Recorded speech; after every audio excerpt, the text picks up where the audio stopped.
حضرات، آپ علماء ورثۃ الانبیاء، انبیاء علیہ السلام کے وارث ہیں۔ اب صرف اتنی سی بات عرض کرنی ہے کہ یہاں سے جانے کے بعد آپ نے کیا کرنا ہے۔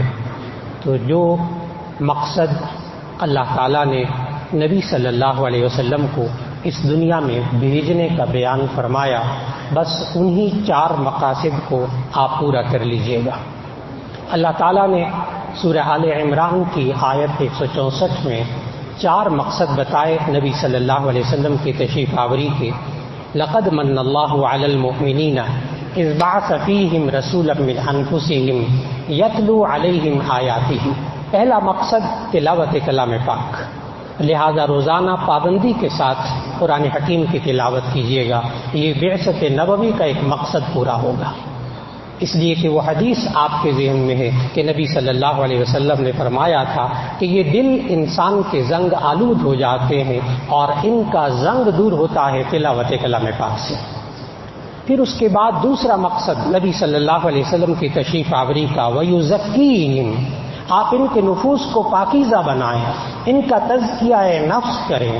اور تزکیہ نفس کا خلاصہ یہ ہے، ان تمام بزرگوں کی موجودگی اور ان کی تصدیق کے ساتھ عرض کر رہا ہوں کہ انسان اپنے اندر سے منفی خیالات، منفی سوچیں، منفی عادتیں، گناہوں کی عادتیں، برے اخلاق، برے اعمال اپنے ذہن سے، اپنے جسم سے نکال دے اور اچھے خیالات کو، اچھے اخلاق کو، اچھے اعمال کو اپنی زندگی میں لے آئے۔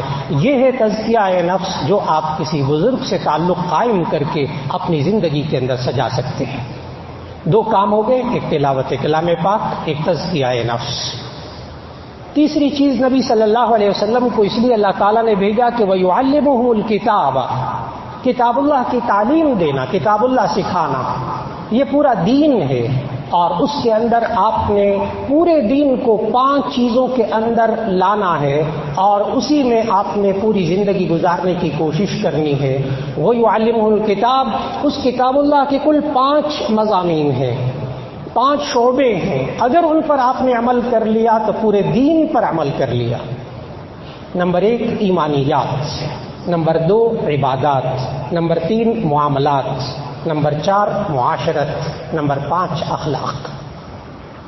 پھر اس کے بعد آخری چیز کہ نبی صلی اللہ علیہ وسلم کو جس مقصد کے لیے اللہ تعالیٰ نے بھیجا، وہ چوتھا مقصد تھا وَيُعَلِّمُهُمُ الْكِتَابَ وَالْحِكْمَةَ، کہ وہ دانائی سکھائیں۔ اور دانائی یہ ہے کہ اللہ کی حلال کردہ چیز کو حلال سمجھنا، اللہ کی حرام کردہ چیز کو حرام سمجھنا۔ اگر یہ دانائی ساری زندگی آپ علماء نے اپنے دامن کے ساتھ لگائے رکھی تو انشاءاللہ آپ دانا ہوں گے، آپ حکمت والے ہوں گے۔ اللہ رب العزت ہم میں سے ہر ایک کو نبی صلی اللہ علیہ وسلم کی تشریف آوری کے جو 4 مقاصد تھے، ان 4 مقاصد کو پورا کرنے کی توفیق عطا فرماتا رہے۔ وآخر دعوانا ان الحمد للہ رب العالمین۔